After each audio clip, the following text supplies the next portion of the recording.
Hey there, welcome to my second video for hard surface modeling for visual effects in Maya. In this video, we're just kind of briefly going to go over how to use the interface, what we're looking at, and also go over a few things that I forgot to mention in the previous video. So we'll jump right into it. The first thing I forgot to mention is how to actually add your scripts as buttons, like I have here, okay? We'll be putting these one on the shelves, and now all a shelf is if you come up here where my cursor is, you can see we have curved surfaces, poly modeling, sculpting, rigging, and so on. And these just have various different tools to allow you to do different things. It's kind of self-explanatory. You know, you have the rigging shelf, the sculpting shelf, the poly modeling shelf. This is what for hard surface we'll be using the vast majority of the time, and this is where I like to add my scripts. If you like, you can go ahead and add your own custom shelf for that. But I like to put it here just because since we're using them most of the time, it saves us having to swap over to a different shelf. You know, we just have them right here available with everything else.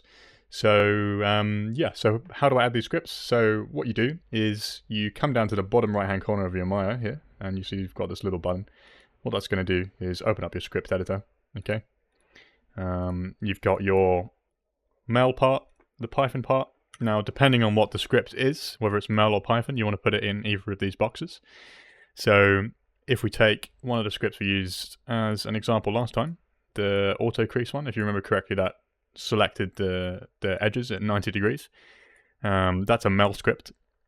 We can tell that because under the file type it says Maya script file. Okay, if it was a Python file, it would tell you here. And what we're going to do is simply having this window open, go to the Mel side, and then simply just drag the script over, just like that. Okay, and now you see we've got the script filling up the text box here. Now all you're going to do is, to get this as a button, is select everything in this field. The quickest and easiest way to do that, if you didn't know, is just press Control-A. That will highlight everything. Then what you're going to do is just hold down middle mouse click, drag, and release wherever you'd like to put it on your shelf. Okay, and you see that's now created a button for us.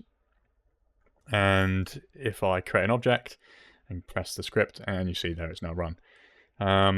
What you can do as well, if you want to edit your script, because right now you see, you know, it just is a button with nothing, so you might get confused with what it is, especially if you have a lot of different scripts.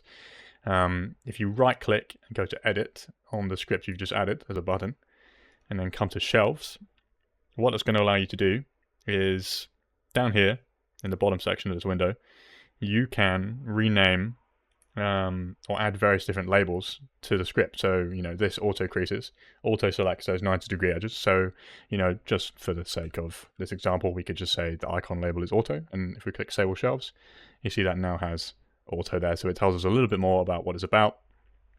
You can also, if you like, change the tooltip. Now, by default, this is just going to be the entire script, which isn't particularly helpful for us.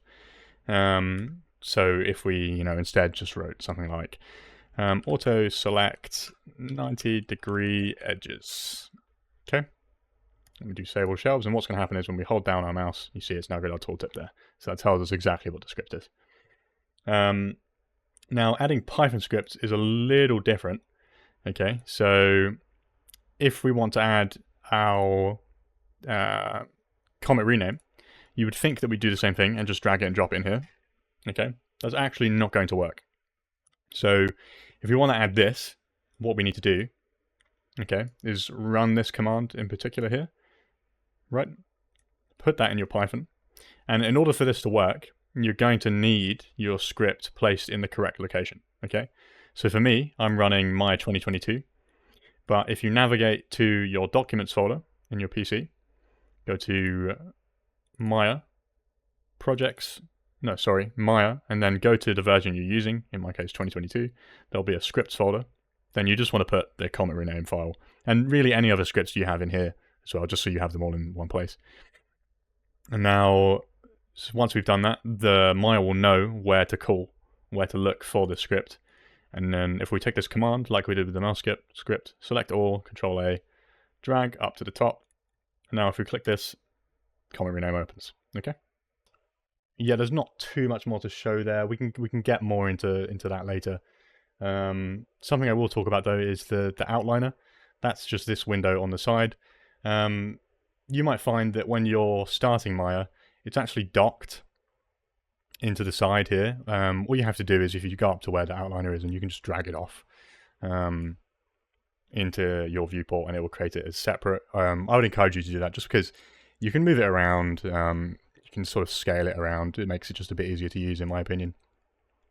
But essentially all the outliner is it contains everything in your scene. Okay, so you can see here it's got our P cube. It's got our cameras being the perspective, top, front, side.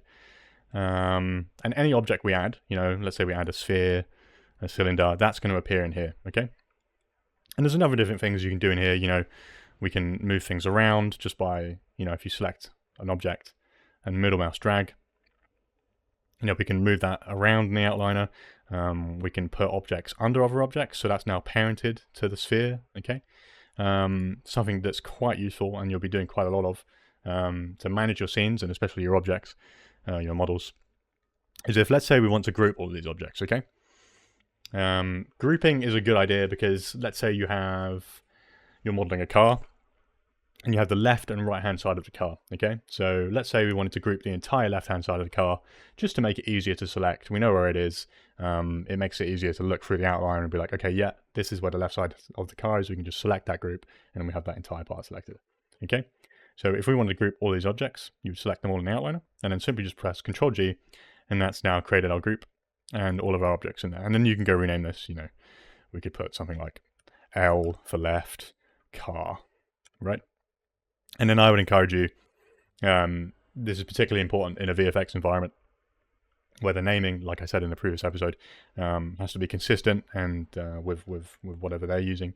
I encourage you to get into the habit of just having some kind of naming convention. For me, I like to have the prefix of wherever an object is or a group. In this case, we'll say L for left, what it is, so the car, just for the sake of this example. And then to signify this as a group, we'll just do capital G, RP. So GRP, short for group. And then, we might add geo on the end of all of these, right? Just to make it consistent. And that can be very important. You will find yourself doing that in a VFX studio. And I think it's even if you're just working from home, if you're just a hobbyist, if you're just creating this for yourself, I would encourage you to do this. If you're planning on selling models or being freelance, then it's important to do this too, because if you're going to be handling models over to clients or selling them on websites like TurboSquid and CG Trader, then having just a consistent naming scheme, it's more professional, it's easier to read, easier to use.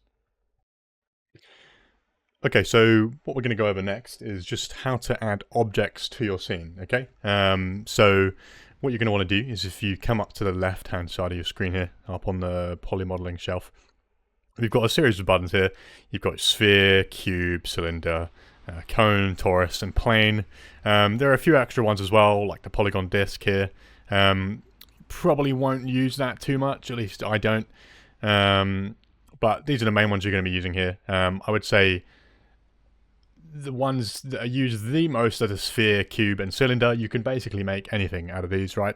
Sometimes you'll use a torus for a number of different reasons, like piping, and planes as well, to create simple shapes like paneling. I have various different use cases, but we can get into that later. But basically, just to get started, if you want to add an object, let's say we'll just start with a cube.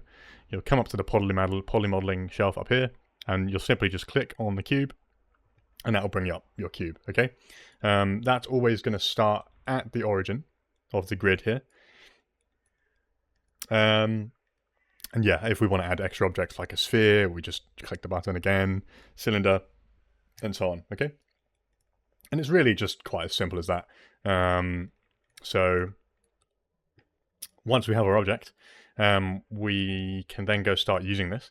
So some of the most basic commands that you're going to be using are the translation, rotate, and scale. All that translation is moving around 3D space within the viewport here. And to do this, you can use the tools over here on the left. So this one here is to translate, okay? And you see here we've got the Z, Y, and X axis, okay? Y being up, Z typically being the depth, and X going from left to right here. And yeah, if you want to rotate your object, you simply just click this one. And then, yeah, we have the exact same axes here, Z, Y, X, and you can rotate in either of those directions. Okay, handy little tip. If you want to snap rotate this in degrees, you can hold down J on your keyboard before doing this, and then start rotating. And you see what that's doing is it's just snapping, and it makes it easier. You know, say you just want to rotate this 90 degrees, then you can do that quite easily. You know, instead of just manually doing it and eyeballing it, it's much easier just to hold down J and rotate like that. Okay, the next one is scale. Okay, so again, same axes, Z, Y, X. We can scale in Z, you know, if we want to make it longer that way. X the same, or Y if we want to make it taller. You can also, if you just hold down left click on the center one here, this little center cube, that will scale it equally in all directions. Okay, and you'll be using this quite a lot. I mean, a lot. Okay, so in addition to being able to click the icons on the left-hand side here for translate, rotate, and scale, there's also a few hotkeys you can press on the keyboard just to quickly activate these instead. So if we take our cube here, and, you know, like we spoke about previously, if you wanted to move this object, you would go and press on the move tool. But instead, what you can do is, if we just switch our tool here to rotate, if you just press W on the keyboard, that is the hotkey for move, okay? The same goes for E for rotate and R for scale.